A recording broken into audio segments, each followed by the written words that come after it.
Conhecendo Minha Bíblia, e hoje nós adentramos na unidade 12, estudando os livros de Josué e Juízes, os dois primeiros livros que seguem o Pentateuco. Esses dois livros são muito importantes, eles vão cobrir mais de 400 anos, né? Primeiro com Josué, cobrindo cerca de 7 anos, depois Juízes, cobrindo cerca de 400 anos.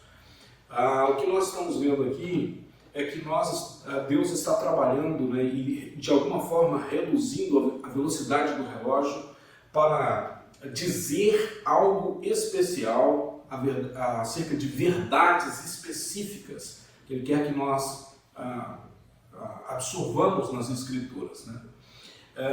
Aqui um conselho para você que está se aprofundando e querendo conhecer mais as Escrituras.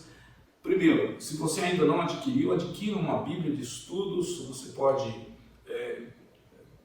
adquirir a Bíblia Vida Nova, por exemplo, da editora Vida Nova, uma excelente Bíblia. Você pode também comprar a Bíblia Anotada da editora Mundo Cristão, que também é uma excelente Bíblia, né? E por fim a Bíblia de Estudos NVI, também da editora Vida. E você também pode acrescentar um dicionário bíblico a esse seu material, e quando você tiver um pouco mais de condições, adquira, ou pode até fazer uma coleção de comentários bíblicos para cada livro da Bíblia.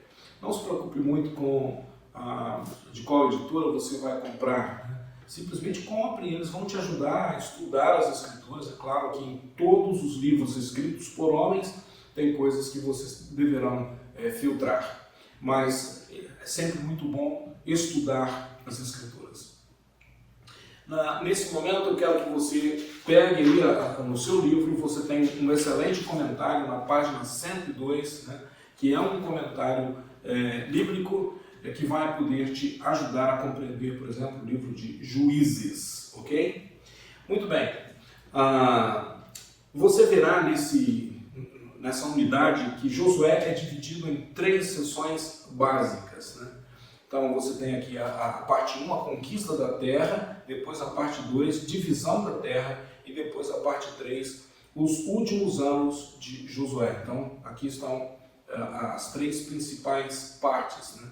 E a primeira parte, né, que vai aí abranger os primeiros 12 capítulos do livro de Josué, você vai ter a preparação, você vai ter a conquista e, por fim, os capítulos que vão tratar da conquista, que vão estar divididos entre campanha central, campanha do sul e campanha do norte, e depois o capítulo 11 você vai ter um resumo desse processo de conquista. Aí na parte 2, né, você vai ter a divisão da terra, dos capítulos 13 a 21, e por fim os últimos anos de Josué, dos capítulos 22 a 24. No Antigo Testamento, né, Josué é conhecido pelos estudantes da Bíblia como o livro para ser estudado quando você deseja saber mais a respeito de obediência e vitória sobre o pecado. Essa é a essência do livro de Josué, né? Então você estudando o livro de Josué, você pode ter uma aplicação prática à nossa vida, à sua vida, à minha vida, né, à nossa vida hoje, né, exatamente mostrando a importância de obedecer e que a obediência é exatamente a chave para a vitória sobre o pecado. A terra de Canaã estava ali tomada por povos que representavam, né, tudo aquilo que Deus queria erradicar de Canaã, que é exatamente o pecado. Então, toda vez que o povo de Israel vencia um povo, derrotava um povo e destruía um povo, era como se Israel estivesse tendo a vitória sobre o pecado. E há uma palavra de Deus muito interessante, que aqueles povos que porventura eles não conseguissem erradicar, serviria de laço contra Israel.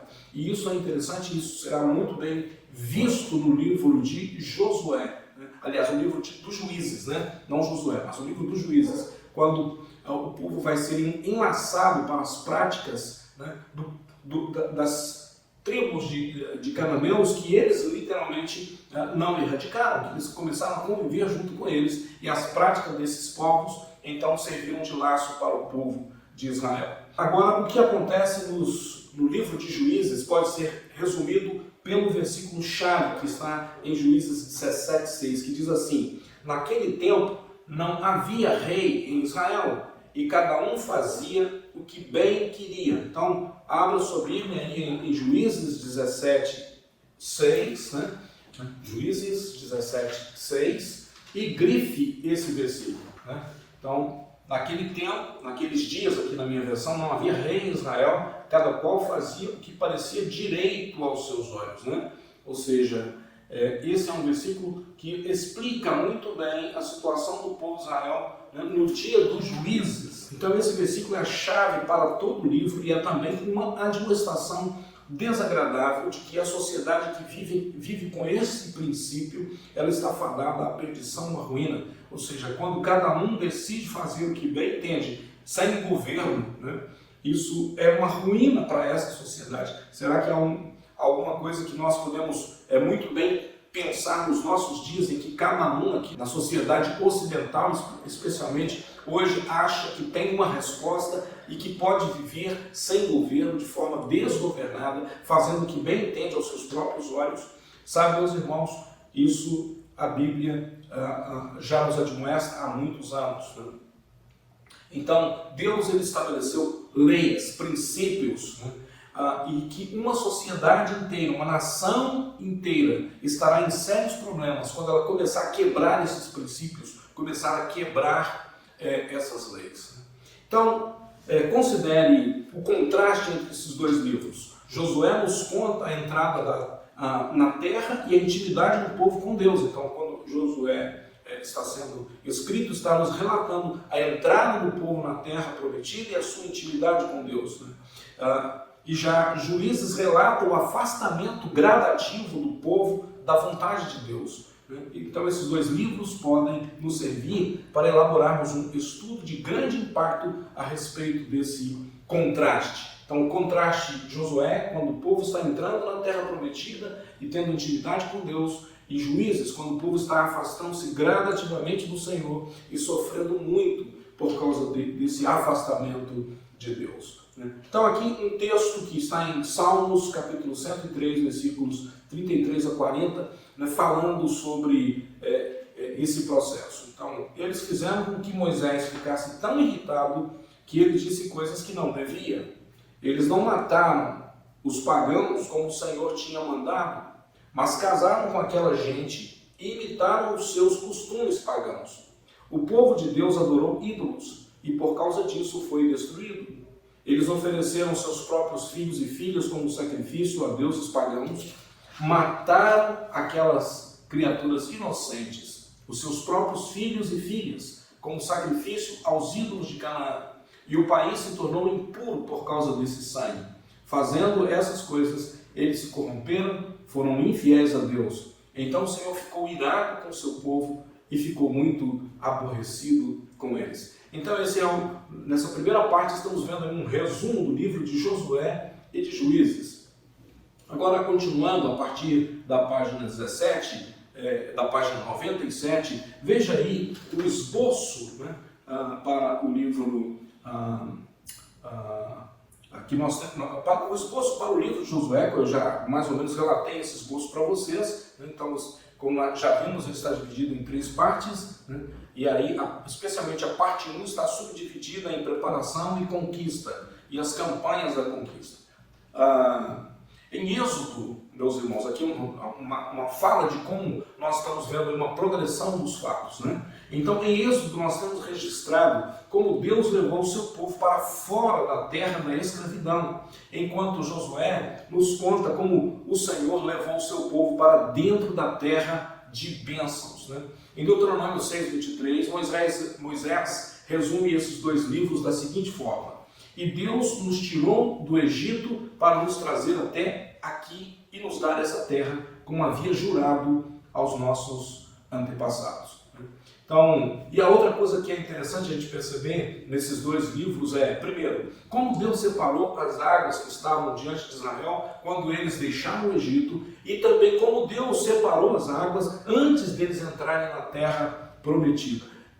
Daí que surge a expressão um divisor de águas, né? Ou seja, o que Deus está fazendo sempre que Ele está nos proporcionando um novo tempo, isso é um divisor de águas, né? Ou seja, divisor de águas entre entre o Egito e o deserto, e um outro divisor de águas entre o deserto e Canaã. A outra coisa interessante que nós vamos ver no livro de Josué é como uma prostituta ela se torna parte da árvore genealógica do nosso Senhor Jesus Cristo, conforme Mateus capítulo 1, versículo 5. O nome dessa prostituta é Raabe. Se você falou Raabe, você acertou, né? E isso acontece pelo seguinte fato: Josué enviou alguns espias para cumprir o seu primeiro objetivo militar na conquista da terra. E esses homens, ao chegarem nessa cidade, eles vão se esconder na casa exatamente dessa mulher, uma prostituta. Será que você faria isso? Será que, como um mensageiro de Deus, do povo de Deus, você se esconderia na casa de uma prostituta?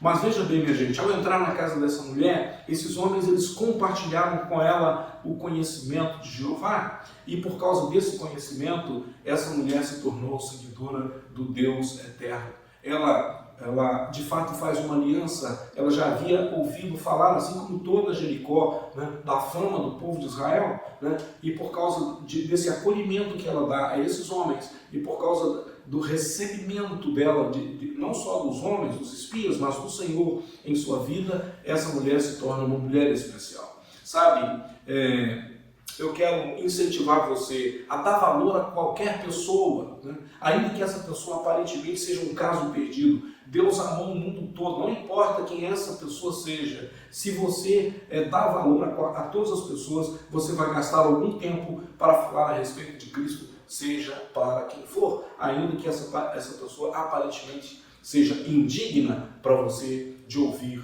o Evangelho. Logo em seguida, gente, no capítulo 5, versículo 10, nós temos a comemoração da Páscoa pela primeira vez lá na Terra Prometida, ok? Ou seja, ao redor de Jericó, antes da conquista da terra.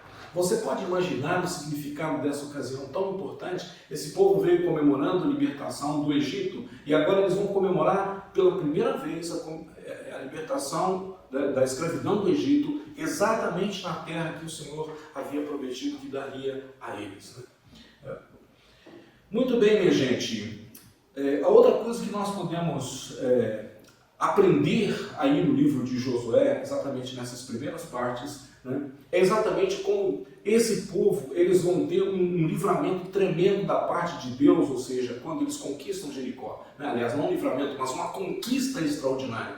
Ou seja, eles conquistam Jericó sem precisar mover um dedo, simplesmente obedecendo a cada instrução que o Senhor havia dado. Vejam bem, minha gente, Jericó era uma cidade totalmente sitiada, cercada por muros fortificados, impossível ser conquistada, a menos que houvesse uma interferência do Senhor, como houve. E assim Jericó foi conquistada sem o povo de Israel mover um dedo sequer, apenas em obediência, circular a cidade no sétimo dia, circular a cidade 7 vezes e por fim gritar como o Senhor havia ordenado. E as muralhas caíram e eles então subiram e conquistaram a cidade.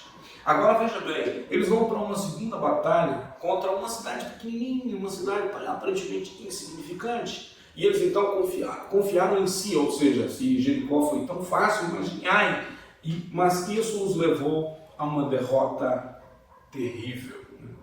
Então, qual foi o problema? Foi a arrogância do povo de Israel, de falhar no aspecto mais importante da nossa vida, que é confiar em Deus em todas as áreas da nossa vida, ainda nas pequenas áreas.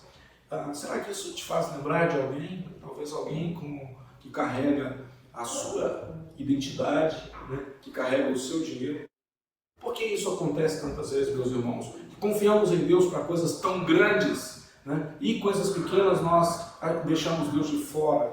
Será que nós não estamos errando quando deixamos o Senhor de fora na tomada de decisões tão significativas e ao mesmo tempo tomada de decisões pequenas do dia a dia? Veja bem, se nós vamos confiar no Senhor, devemos entender que devemos confiar nele de todo o nosso coração e devemos confiar nele em todo o tempo. Ele é o Senhor das coisas grandes, é o Senhor que derruba as muralhas de Jericó, mas ele também quer ser o Senhor que nos dará a vitória sobre a pequena cidade de Ai. Será que essa mensagem faz sentido para você? que você precisa confiar no Senhor e orar acerca de cada decisão. Talvez a decisão mais simples de achar um espaço no estacionamento no centro da cidade. Talvez a decisão mais simples, né, de tomar um ônibus de manhã. Será que talvez a gente não está sofrendo tanto por deixar Deus de fora das pequenas coisas na nossa vida? Fique aí uma reflexão para você nessa hora, ok? E agora eu quero te levar a lermos o Salmo 106, versículos 41 a 47, a continuação do Salmo aí, né? Ele os abandonou nas mãos dos pagãos e estes os dominaram. Os israelitas foram maltratados pelos seus inimigos e ficaram debaixo das ordens deles. Muitas vezes Deus livrou o seu povo, mas eles preferiram se revoltar contra ele e se afundar ainda mais no pecado. Porém, quando pediram sua ajuda, Deus os ouviu e se voltou para eles quando estavam aflitos. Por causa deles, Deus lembrou da sua aliança e por causa do seu grande amor, ele mudou de ideia. Deus fez com que aqueles que os levavam como prisioneiros tivessem pena deles.